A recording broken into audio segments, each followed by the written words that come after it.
네, 오늘도 하나님을 예배하신 여러분에게 주님의 은혜 평강이 함께 하시기를 주님의 이름으로 축원합니다. 예수님께서 각 성과 마을을 돌아다니시면서 말씀을 가르치셨습니다. 그리고 그 목적지는 예루살렘이라고 성경은 기록하고 있습니다. 예수님께서 예루살렘으로 올라가시던 중에 어떤 사람이 예수님께 질문을 던졌습니다. 구원받을 자가 적으니이까?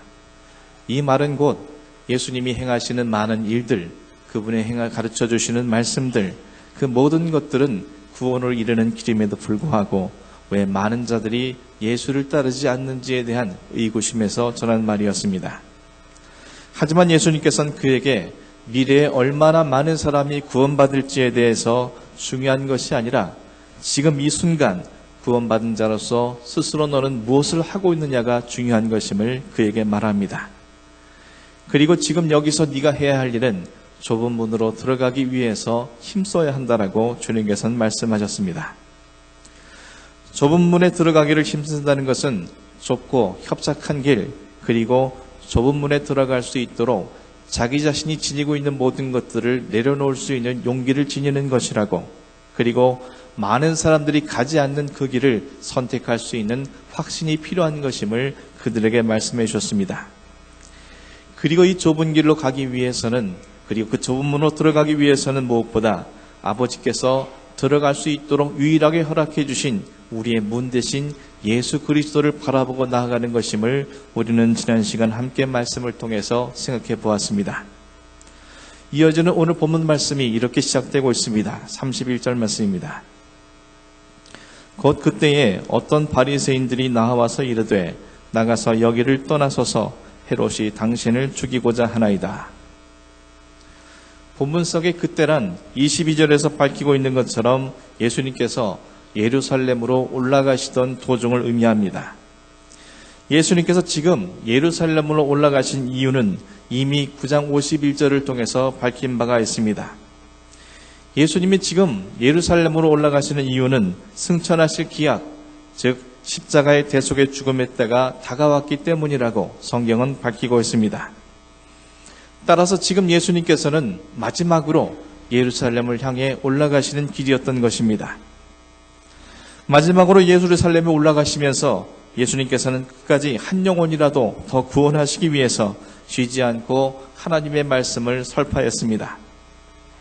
그렇게 계속해서 하나님의 말씀을 전하면서 온 인류를 구원하시기 위해 계획되어 있는 죽음을 맞이하기 위해서 예루살렘을 향해 가고 있으신 것입니다. 그런데 어떤 바리새인들이 예수님께 와서 헤롯이 예수님을 죽이려 하니 이곳을 떠나야 한다라고 말한 것입니다. 이들이 왜 이 사실을, 그것도 바리새인들이 예수님께 전했는지에 대해서는 정확한 의도가 본문에 기록되어 있지 않습니다.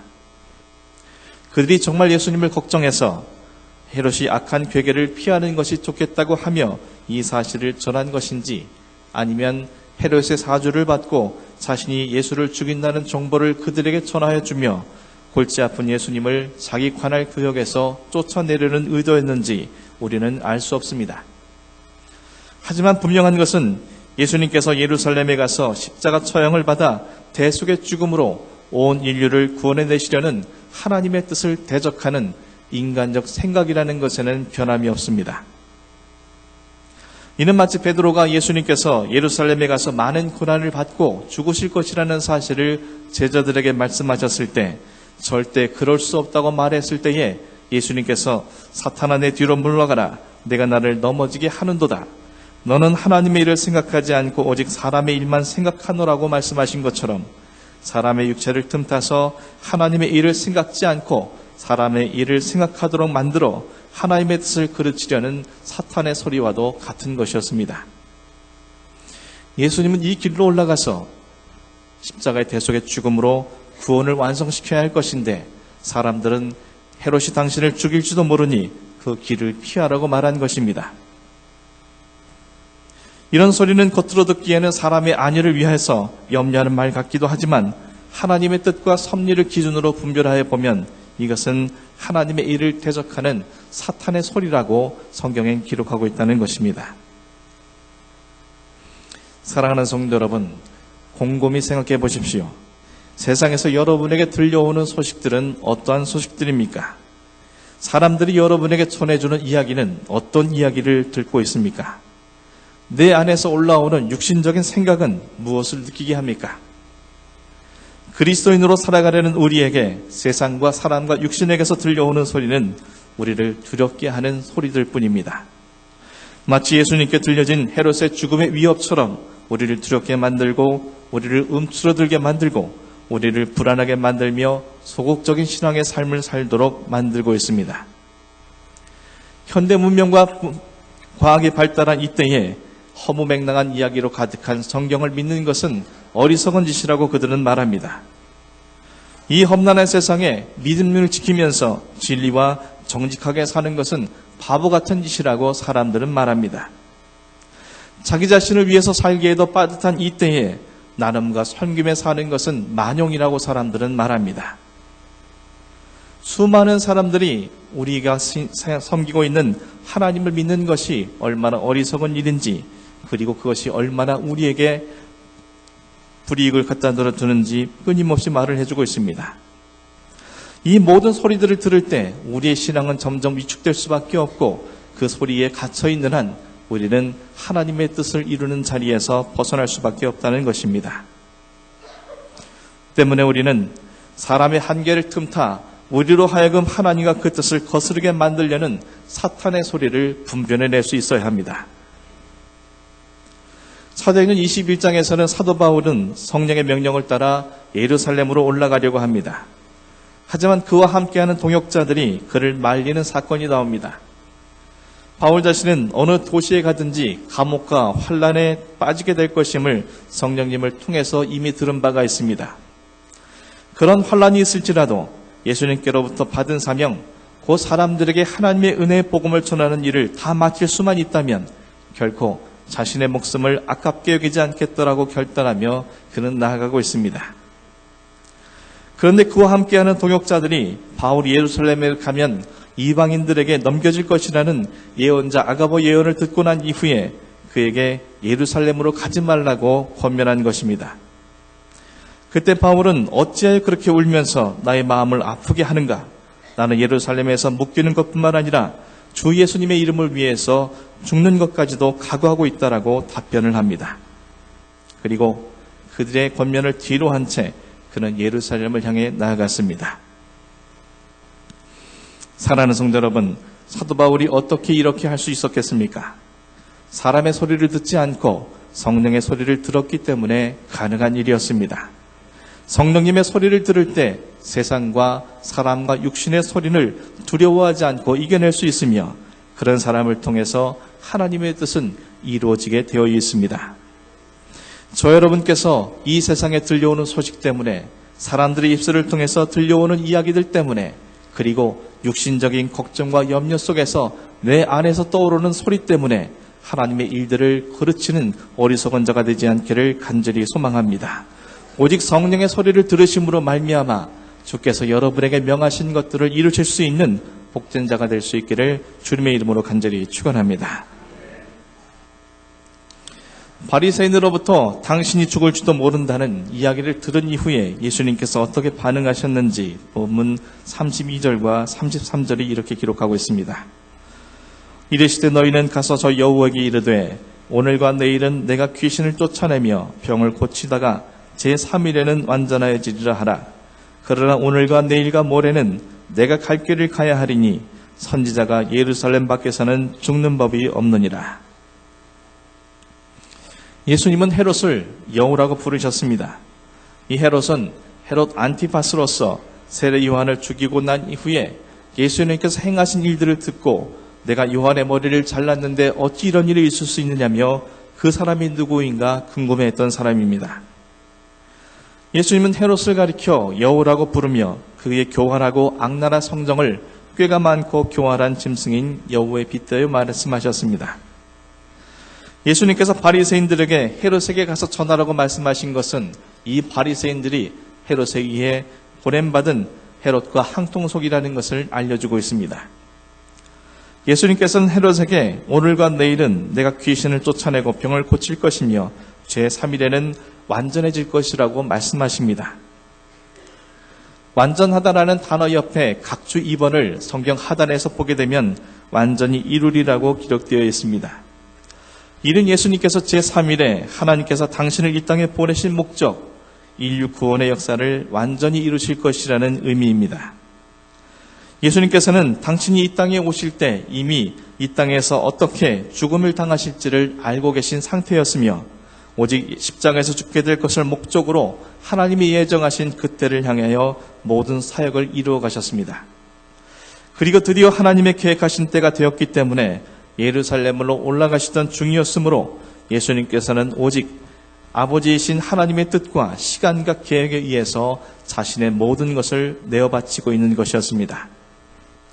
누가 뭐라고 하건 예수님은 하나님께서 아담이 지은 죄로 말미암아 하나님과 인간 사이에 깨어진 관계를 회복하기 위해 흠없는 어린 양이신 예수 그리스도를 화목제물로 삼아 인류의 죄를 없애시려고 계획하신 하나님의 시간표에 따라서 이 모든 것을 이루어가고 계신 것입니다. 그리고 그 계획에 따라 오늘과 내일까지도 죄로 인해 사단의 권세 아래 억눌려 있는 사람들에게 찾아가 그들의 영을 자유케 해주기 위해 귀신들을 쫓아내고 병을 고치는 일을 계속하신 것이며 그리고 3일째 되는 날에 나의 일, 즉 십자가의 죽음과 그 뒤에 있을 부활을 이루실 것이라고 말씀하고 있습니다. 예수님께서 오늘과 내일은 귀신을 쫓아내고 병을 고칠 것이며 3일째 되는 날은 내일을 이룰 것이라고 하신 말씀에 또 한편으로는 사람들의 눈에 보기에는 예수님께서 십자가에 죽임당하신 것이 마치 헤롯에 의해서 빌라도에 의해서 예수님을 대적했던 유대 지도자들에 의해서 죽임당한 것처럼 보일지라도 결코 사람에 의해서 예수님이 죽임당하신 것이 아니라 철저하게 하나님의 계획하심에 따라 주님의 일로서 그 십자가의 죽음이 이루어진 것을 강조하시는 의미이기도 합니다. 예수님께서는 이어서 그들에게 이렇게 말씀하셨습니다. 34절, 35절 말씀입니다. 예루살렘아 예루살렘아 선지자들을 죽이고 내게 파송된 자들을 돌로 치는 자여 암탉이 제 새끼를 날개 아래 모음같이 내가 너희의 자녀를 모으려 한 일이 몇 번이냐. 그러나 너희가 원하지 아니하였도다. 보라 너희 집이 황폐하여 버림바 되리라. 내가 너희에게 이르노니 너희가 주의 이름으로 오시는 이를 찬송하리로다 할 때까지는 나를 보지 못하리라 하시니라. 예수님은 이제 예루살렘에 들어가 십자가 위에서 죽게 되실 것을 생각하셨기에 예루살렘 땅에서 이루셨던 수많은 선지자들의 박해와 순교를 회상하십니다. 암탉이 날개 아래 자기 새끼인 병아리를 고이 품어 따뜻하게 보호하듯이 그렇게 하나님은 당신의 자녀들을 모으시기 위해 선지자들을 그들에게 보내시고 이스라엘 백성들이 하나님을 쫓는 길이 아닌 잘못된 길을 가고 있음을 깨닫게 하시고 하나님께로 돌이키게 하기 위해서 부단히 애를 쓰셨습니다. 하지만 그들이 하나님을 마음에 두기 원하지 않으며 하나님의 뜻을 선택하기를 원하지 않았기에 하나님께서 보내신 선지자들을 돌로 쳐서 죽인 것입니다. 이제 하나님께서는 마지막으로 당신의 아들이신 예수 그리스도를 그들에게 보내시고 그들에게 말씀을 전하셨습니다. 하지만 여전히 그들은 예수님을 하나님께서 보내신 메시아로 깨닫지 못하고 그 옛날 선지자들을 죽이듯 그렇게 예수님 또한 죽이게 될 것임을 암시하고 있습니다. 그래서 예수님은 보라 너희 집이 황폐하여 버림받을 것이라고 예루살렘을 향해 하나님의 때를 깨닫지 못함으로 멸망케 될 것을 예언하십니다. 그리고 너희가 주의 이름으로 오시는 이를 찬송하리로다 하고 말하기 전까지는 결코 나를 보지 못하리라 말씀하시며 유대인들이 예수 그리스도를 메시아로 인정하지 않는 한 그들은 결코 하나님의 영광을 보지 못할 것이라고 그들에게 말씀하고 있습니다. 이 말의 이면 속에는 그들이 이 사실을 인정하고 믿기만 한다면 그들 또한 품어 안아주실 것이라는 긍휼과 사랑의 말씀이기도 한 것이었습니다. 사랑하는 성도 여러분, 헤롯의 악한 괴계 앞에서도 주님께서 담대히 내가 갈 길을 가야 하리라고 말씀하셨던 이유가 어디에 있습니까? 먼저는 당신이 가야 할 길이 어디인지를 분명하고 명확하게 알고 계셨기 때문이었습니다. 하나님 아버지께서 당신을 이 땅에 왜 보내셨는지, 하나님 아버지께서 당신을 통해서 무엇을 이루길 원하시는지 예수님은 너무나도 분명하고 명확하게 알고 계셨습니다. 또한 이 모든 것들을 명하신 하나님과 그 뜻을 온전히 신뢰했습니다. 때문에 그분은 주님께서 명하신 그 길, 하나님이 가라 하신 그 길을 어떠한 주저함도 없이 흔들림도 없이 그 길을 향해서 한 걸음 한 걸음 나아갈 수 있었습니다. 비록 그 길이 십자가의 길이요, 그 길이 죽음의 길이요, 고난과 아픔의 길이라 할지라도 그분은 어떠한 주저함도 없이 그 모든 길을 담대히 나아갈 수 있었던 것입니다. 때문에 그분은 오직 하나님의 시간표에 따라서 초점을 맞추고 오직 그것을 행하기 위해서 묵묵히 그 길을 걸어갈 수 있었던 것임을 성경에서는 밝혀주고 있습니다. 사랑하는 성도 여러분, 하나님의 뜻을 따라 인류의 죄를 대속하기 위해 죽임당해야 하는 어린 양으로서 이 땅에 오신 예수님께서 아버지 하나님의 뜻이 하늘에서 이루어진 것 같이 이 땅에서 이루어지도록 하기 위해 오직 성령께 의지하며 하나님 아버지의 뜻에만 집중하고 그의 길을 가로막는 그 어떤 소리에도 귀 기울이거나 흔들리지 않고 당신이 가야 할 길을 오롯이 가시는 그 모습이 우리에게 얼마나 큰 은혜입니까? 제자들에게 좁고 협착한 길을 지나서 좁은 문을 지나가라고 들어가기를 힘쓰라고 말씀만 하신 것이 아니라 당신이 직접 그 좁고 협착한 생명의 길, 그 십자가의 길, 구원의 길을 걸어가시기 위해서 나아가신 그 모습을 친히 보여주신 것이며 그들이 들어갈 수 있는 좁은 문이 되어주시기 위해서 죽임 당하셔야 할 예루살렘을 향해서 주님은 한 걸음 한 걸음 나아가신 것입니다.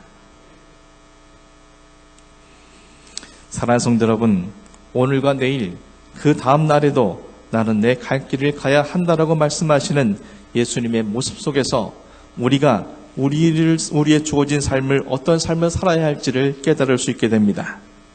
세상에 무엇이라 하건 나에게 어떤 위협을 하든 예수님께서 그러하신 것 같이 하나님께서 나를 이 땅에 보내신 분명한 목적과 의도를 우리가 신뢰함으로 오직 그 뜻과 그 목적을 이루어드리는 것에 집중하며 하나님의 시간표대로 우리가 나아가야 함을 우리는 깨달을 수 있게 됩니다. 그 길은 좁은 길일 것입니다. 그 길은 협착한 길일 것입니다. 그 길은 우리 스스로 가기에는 너무나도 어렵고 힘든 길일 것입니다. 그러나 주님께서 먼저 그 길을 열어주셨고 그 길을 걸어가고자 하는 자와 함께 해주실 것이며 그러한 자가 좁은 문에 들어갈 수 있도록 친히 당신의 모든 것으로 그들에게 허락해 주실 것입니다. 하나님께서는 친히 모본이 되어주신 예수 그리스도로 말미암아 우리가 어떻게 살아가야 할지를 보여주셨습니다. 그리고 그 길을 향해서 한 걸음 한 걸음 발걸음을 내디디라고 우리에게 요구하고 계십니다. 사랑하는 성도 여러분, 성령과 진리 안에 있을 때에만 하나님의 일을 생각지 않고 사람의 일을 생각하게 하는 사탄의 소리를 분별해낼 수 있습니다. 내 갈 길을 가신 주님의 족적을 따라가야 하나님께서 우리 각자에게 가게 하신 그 길을 하나님을 신뢰함으로 흔들리거나 주저함 없이 똑바로 집중하며 걸어갈 수 있습니다. 그리고 그 길을 끝까지 걸어간 사람만 그 길 끝에서 우리를 맞이하시는 영광스러운 주님을 만날 수 있습니다. 영광의 주님을 만나는 그날까지 내가 갈 길을 멈추거나 흔들리거나 하지 않고 끝까지 완주할 수 있는 여러분이 되기를 간절히 소망합니다. 주님께서 우리 각자에게 원하신 그 길을 걸어가는데 그 어떠한 어려움이 생기지 않도록 주님의 돌보심과 은혜가 함께할 수 있기를 간절히 소망합니다. 여러분께서 이 문을 나서는 그 순간 우리에게 또다시 걷게 하신 그 길을 믿음으로 기쁨으로 감사함으로 걸어감으로 말미암아 영광의 주님을 날마다 우리의 삶으로 경험할 수 있는 여러분이 될 수 있기를 주님의 이름으로 간절히 축원합니다. 기도하겠습니다. 아버지 하나님, 세상에서 우리에게 들려오는 소리는 우리를 두렵게 하는 소리뿐입니다.